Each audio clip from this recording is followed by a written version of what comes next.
Bun, salutare băieți, bine v-am găsit la un nou episod pe acest canal. Bă, astăzi o să jucăm din nou tot Last de Unearth pe contul cel nou. Știu că am făcut pe celălalt episod progres puțin mai mult, dar mi l-am cam pierdut. Am rezolvat și cu lag-ul, am rezolvat și cu rezoluția.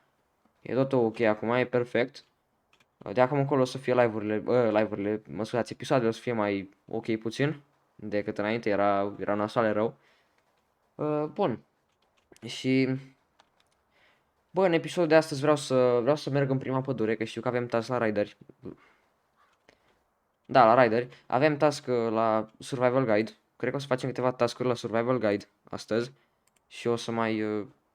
nu o să ne mai jucăm așa, nu cred că o să facem prea multe. Visit Pine Bushes, asta vreau să fac prima dată, da? Mai întâi am nevoie de câteva lemn ca să-mi fac și un spear. Să nu mă dă chiar în curugol și vreau să-mi iau și câteva berries. Că și de alea aș avea nevoie. Hai că cred că mai am ceva chestii prin chesturi, dacă nu mă înșel. Uite, vedeți și voi acolo FPS-urile acolo sus. Vedeți că avem puțin mai multe ca data trecută. Am progresat. Am făcut un upgrade. Așa, ne-am făcut și un spear. Berries-urile și mergem. Încă n-avem nici extra pocket, n-avem aproape nimic. Băieți, dacă vreți să știți voi care e emulatorul, se numește Mumu și merge mai bine ca orice emulator pe care am jucat până acum vreodată.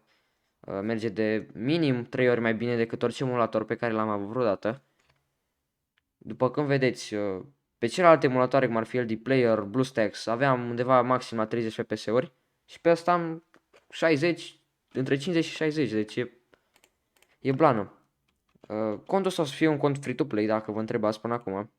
O să fie un cont free-to-play, pentru că na, eu zic că așa e cel mai frumos, să vă învăț pe voi să jucați la Zionard pe un cont free-to-play, să nu trebuiască să băgați și voi bani, cum fac eu. Oricum nu trebuie să băgați bani dacă nu vreți, da?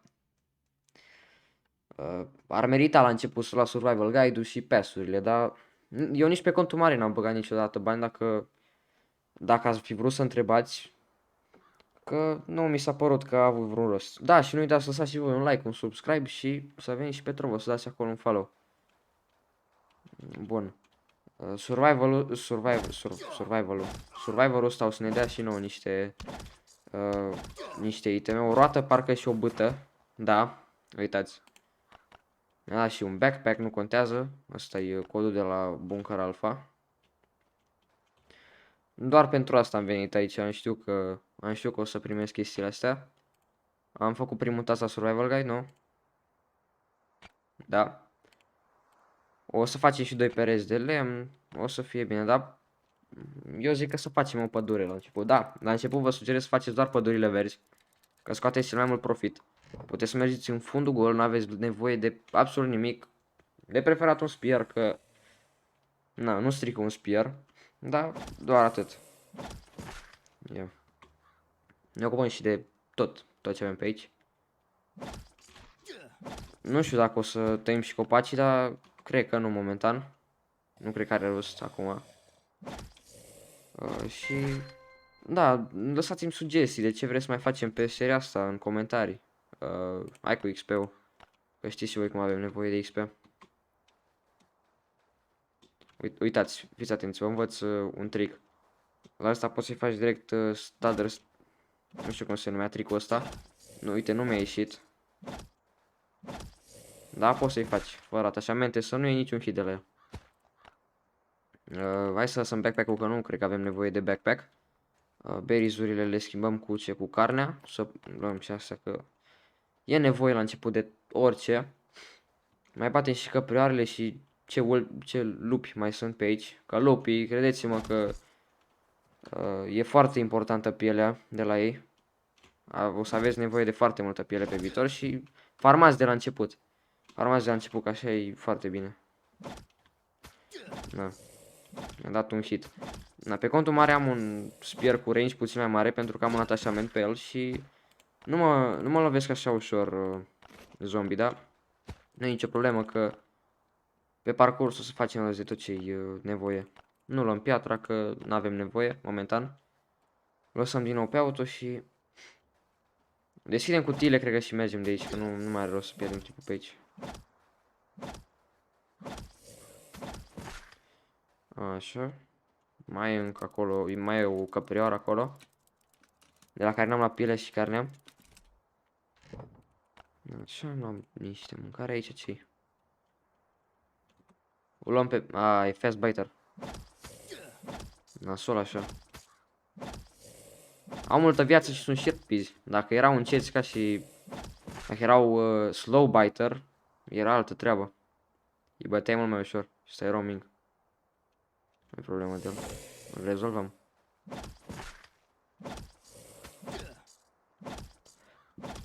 Așa.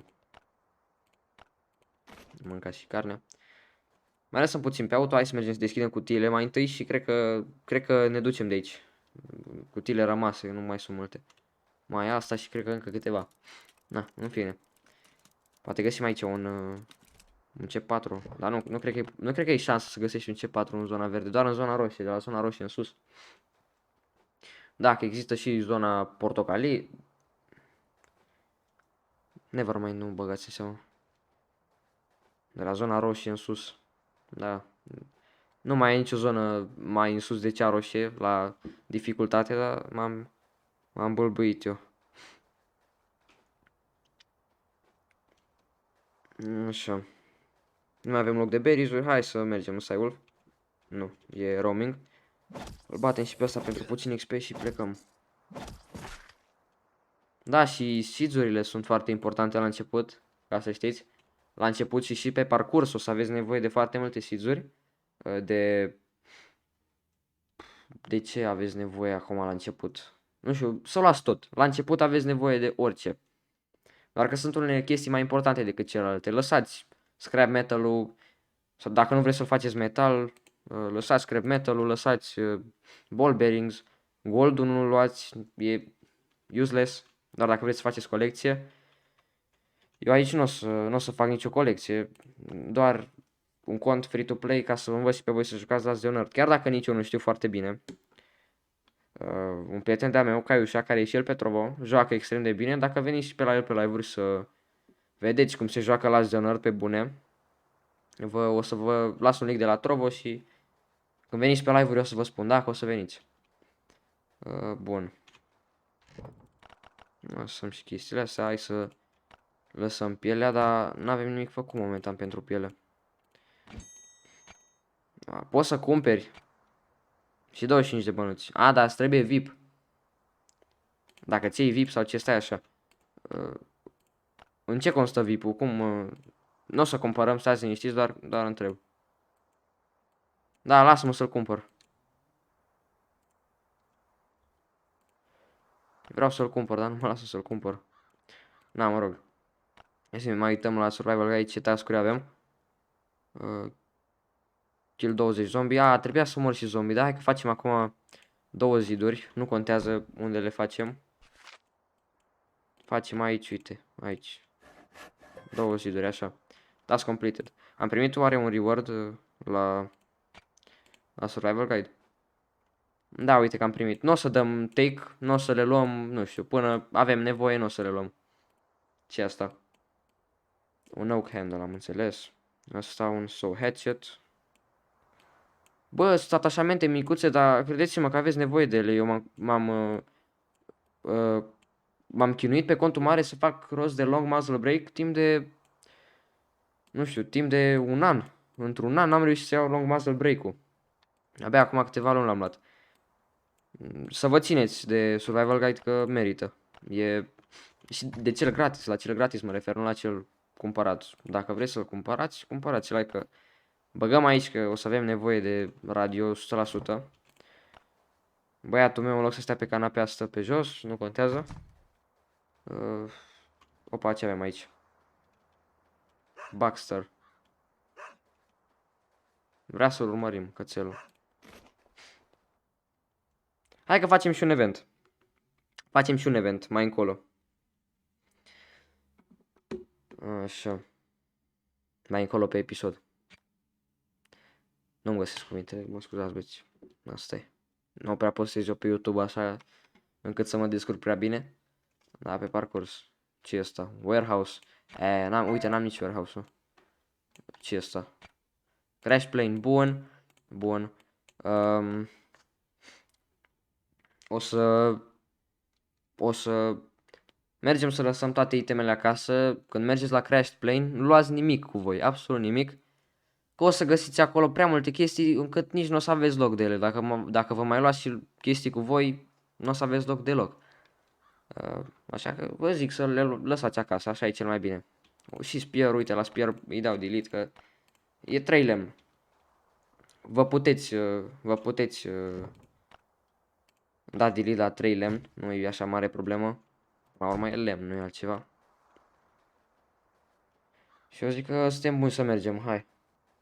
Sunt și de sculls, n-am nimic pe mine, nimic. Dar nu contează, așa e la început, așa sunteți și voi, cred că dacă v-ați apucat de la Zionart. Eu zic că pe parcurs, dacă vă uitați la episoade, o să înțelegeți și voi jocul și poate că o să vă placă. De ce nu? Hai să mergem și noi la Crashed Plane.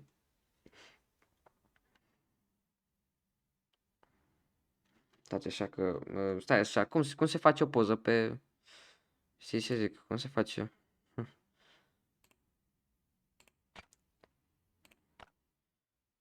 Zice și mie cineva... Stai, hai că îmi zice mie cineva.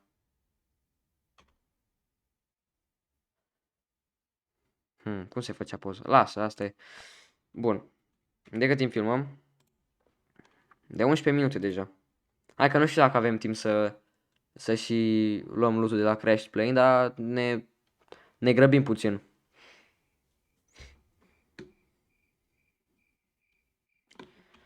Așa.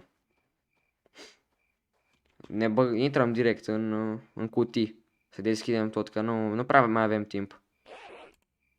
Vine un cățel. Papi. Hei, papi.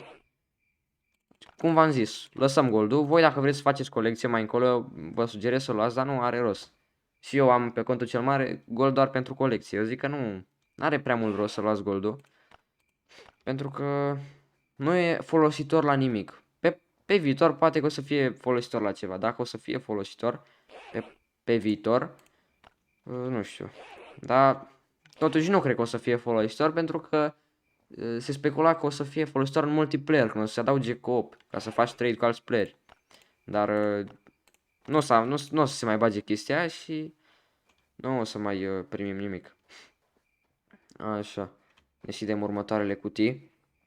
Armurile și astea le luați pe voi. Nu o să vină zombie ca să le folosiți sau ceva, să nu vă gândiți la chestiile astea, așa că mai bine le luați pe voi ca să economisiți niște spații. Am și level 3. Hai că se face levelul. Acum la început se face rapid. Dar pe viitor o să fie greu să faci levelul. Poate că o să facem și câteva live-uri pe Trovo, pe YouTube, habar n-am, cu Last Zionartul. Și dacă o să vă placă, de ce nu? Facem serie lungă. Vreau să filmez și azi un episod, vreau să filmez și mâine, așa că o să mă vedeți destul de constant pe YouTube. Chiar dacă eu sunt mai mult pe Trovo, o să mă vedeți și pe YouTube cât de mult posibil. Încerc să-mi împart timpul încât să am timp și de Trovo, și de YouTube, și de școală.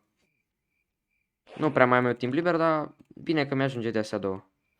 Așa, ce să iau? Ce să las, de fapt? Las sfoara, că nu, sfoara se tot găsește. Dar de fapt stați că mai am încă un spațiu în inventar.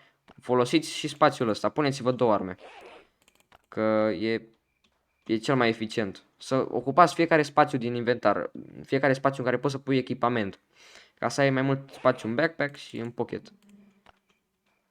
Că după cum vedeți, aici sunt buzunarele și ăsta e backpack-ul. Am mai multe buzunare decât locuri în ghiozdan. Nu prea îmi vine să cred. Hai, zim că nu mai sunt cutii, ca să putem să încheiem și episodul. Nu cred că mai sunt mai încolo de aici.